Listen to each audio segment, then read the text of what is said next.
Hello everyone, this is Tom from Dirk Witte Music Store in Utrecht, the Netherlands.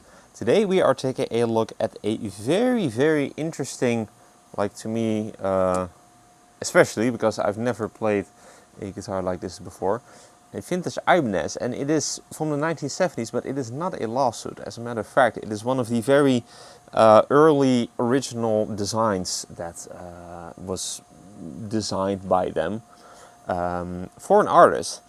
This was even the very first artist signature hollow body model for none other than George Benson. We are taking a look at this 1979 Ibanez GB-10 George Benson hollow body electric guitar in its original sunburst finish. So a very interesting guitar, like I said, a unique original design made by Ibanez in the 1970s. 1970s Ibanez guitars are, or like the company Ibanez was known to basically just copy everybody else. So they are known for like their lawsuit models, which are called lawsuit models because companies like Gibson and Fender would send Ibanez in Japan a cease and desist. They didn't actually like file a lawsuit, but it's kind of like a more fun name to call them, because they were making a bunch of Les Paul knockoffs, Stratocaster knockoffs, SG. We even have like a double neck currently in the store from 1975, which is just basically like a Gibson EDS 1275 double neck copy. So they're very much known for that. But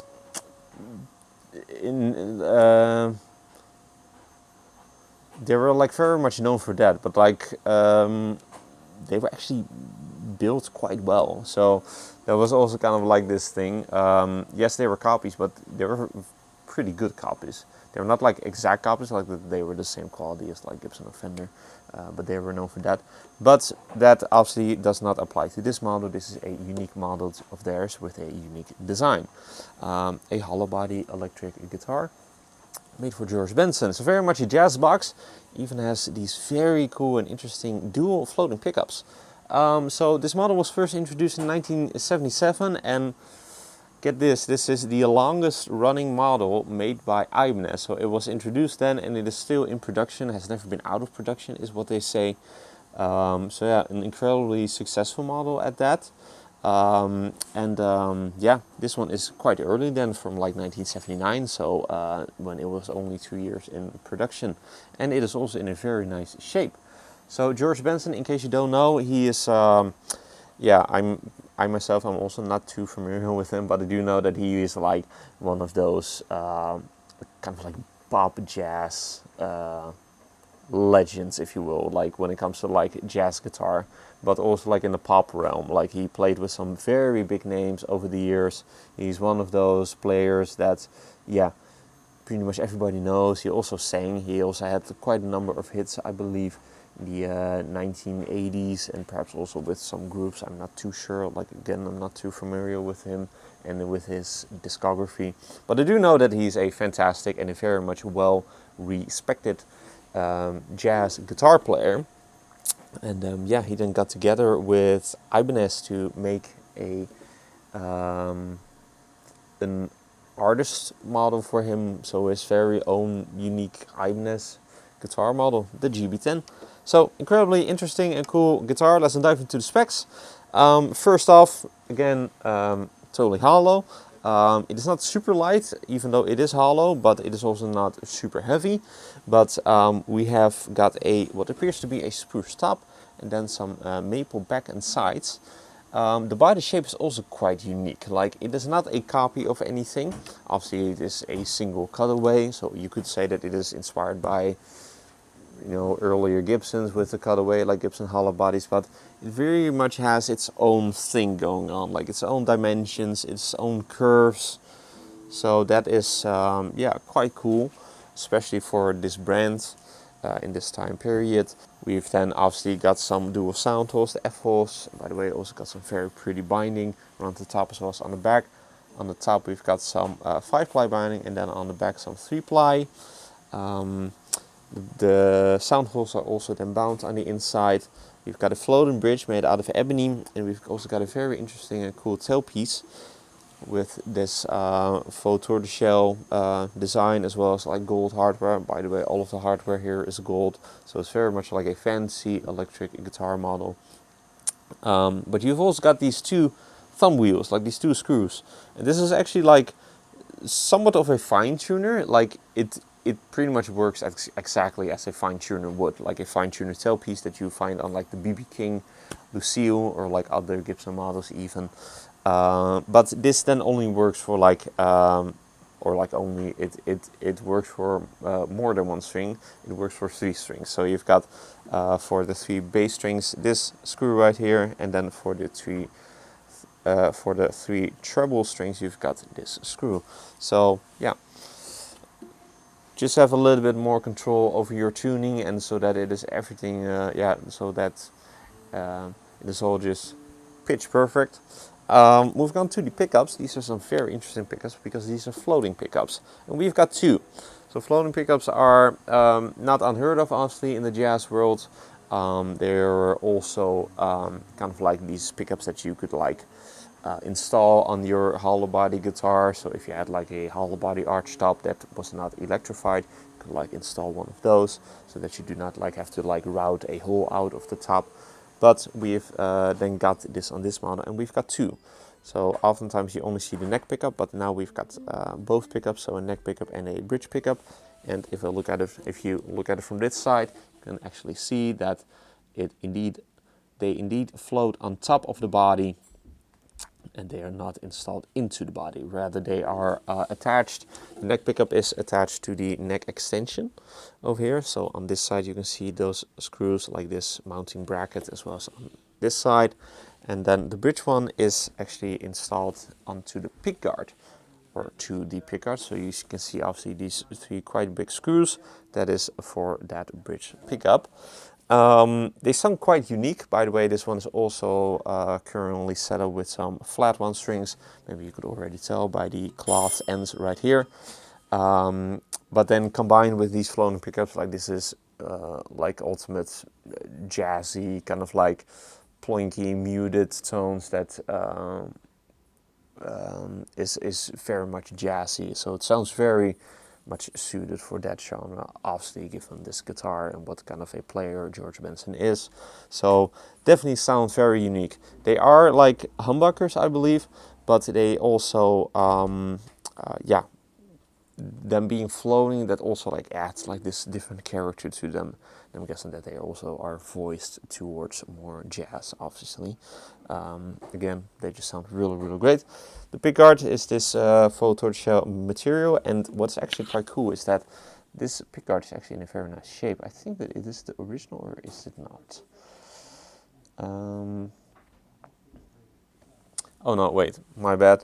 The pickguard is replaced, because what you see a lot with these tortoiseshell pickguards, not just on this model but also on like old Gibsons, is that the material that was used to make these pickguards was some sort of a celluloid material that would off-gas very badly. You can also see this tarnish there on the pickup covers, kind of like greening going on there on the hardware, the metal pickup covers.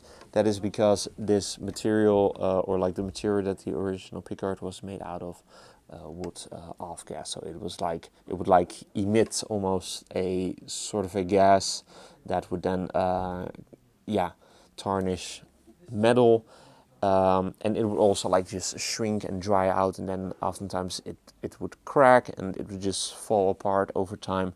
Therefore, a reason that this pickguard is non-original and has been replaced, which is a very good thing. Otherwise, it would probably not be very playable. But yeah, it is also this pickguard is then also installed on here on the side of the body, and then you've got dual volume and dual tone controls there for each of your floating humbucker pickups. Also got these very cool Ibanez knobs with the rubber grippers, if you will. I'll check over here on the side. Move on to the neck. That is what appears to be a 3-piece maple neck. Also got a very sweet burst going on there on the back there. Fingerboard is made out of ebony and features these very fancy looking mother of pearl and abalone inlays. So again, a very fancy model, and it's also then bound. The neck profile, by the way, is quite slim. It's not super thin, but definitely, you know, when you think of Ibanez, you tend to think small neck, and yeah, they also did that in the 1970s, because this is not a big neck, but also, again, not huge, but also just plays really, really well. The condition of the neck is also very nice, so like no big gouges or dings on the back of the neck there, so that's very nice. Moving on to the yeah, the headstock, and first off the nut, because that is also a very interesting nut design, because it is like made out of two materials. You've got a thick bone layer, what appears to be, but then the layer there at the fingerboard, that is then a layer of brass. So it is made out of bone and brass. Brass was a very big thing in the 1970s on electric guitars. They said that it added a whole load of sustain. So yeah, I believe that Gibson also had like these bridges that were like made out of 100% brass, and like with the studs and stuff. So it was kind of trendy, but I don't think that I've ever seen this before in the flesh, like a nut that is made out of two materials, so like of two layers. So that's very cool and very unique. Headstock's also very fancy looking with your truss rod with your signature, and you've got that GB inlay over there in the middle. Also made out of mother of pearl, as well as your Ibanez logo. The shape is also quite unique, and then you have, and it is also bound. And then on the back we've also got quite a big volute, so that's also very much 1970s. And you've got your original Ibanez tuners, Ibanez branded, with the pearloid tips that look very, very fancy. What's also cool is that you've got your original made in Japan sticker, as well as your serial number, and then your store sticker. So this was bought at some Dutch music store chain. It was called Saris or Saris, as the Dutch pronunciation, which had a bunch of different stores all across the country. But pretty sure, like a lot of music stores, unfortunately, it is no longer in existence. But still cool to then have that on the back of the headstock. Last thing to mention, it also comes with a hard shell case, which is, let's see, is that the original? I'm not too sure if that is original, but what I do know is that my boss described the case as very heavy and very strong. And what's also cool is that in the case you also got the original pick card included, which is obviously not very usable anymore, but it is cool to have for like the collectability. So yeah, that's pretty much all that is to cover of this very cool vintage George Benson Ibanez model from the 1970s. So yeah, interesting guitar. Not quite like anything else. Obviously it is Gibson-esque in that it has a bunch of Gibson elements, like the type of body and the type of construction, and also a little bit of the appointments, but it is very much its own thing as well. Like, it is very much a unique Ibanez model. And especially for this time period, Ibanez was not known really for their own original designs. But this was one of the early original designs of theirs, so that's very cool. And the condition is also very nice, like nothing major. Obviously the off-gassing has tarnished the pickup covers, as you can definitely tell, but that is kind of like inevitable, and it's also one of those things that people didn't really realize until it was too late. But apart from that, you do got some player wear, but nothing major, like some minor impressions and little things here and there, but overall just in a very, very clean shape, as we can definitely tell. So cool guitar, unique guitar, very jazzy. Let's then plug it in and hear what it sounds like. But first, if you're interested in this vintage 1979 Ibanez GB-10 George Benson artist electric guitar, hollow body electric guitar, be sure to head over to the links in the description for further details. If you enjoyed this demo, be sure to like the video and to subscribe to the channel for more cool weekly demos of cool vintage or used electric guitars like these. Cool newer guitars, electrics, acoustics, bass guitars, even, all that really cool stuff. Also be sure to like us and follow us on our socials, Instagram and Facebook. Links are also in the description. With that being said, let's hear what this 1979 Ibanez George Benson GB-10 hollow body electric guitar sounds like. Going to be playing it through this late 1970s Fender Pro Reverb. Disclaimer, I don't know any George Benson, so I will do something else, so please don't be upset with me. Let's move on to that part and let's then take this really cool vintage George Benson model for a spin.